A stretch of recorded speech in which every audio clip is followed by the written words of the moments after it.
میں نے سے سوال کیا ابو بکر صدیق کی حکومت پر اعتراض کرتے ہو، ایران کا اس وقت جو حاکم تھا اس پر اعتراض نہیں کرتے؟ اللہ یاری سنو، اسی وقت روم کا جو بادشاہ تھا اس پر اعتراض نہیں کرتے کہ حضرت علی المرتضیٰ کا حق تھا، روم کا بادشاہ کیوں بنا ہوا تھا؟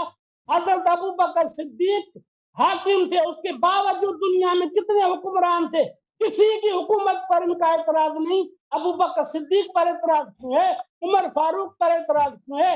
حضرت عثمان غنی پر اعتراض کیوں ہے؟ اعتراض اس وجہ سے، یہ کہتے ہیں غصب کی، حضرت علی المرتضیٰ کو ابو بکر صدیق کے زمانے میں ایک ایکڑ پر بھی، ایک جریب پر بھی حکومت نہیں تھی، ان سے غصب نہیں کی گئی۔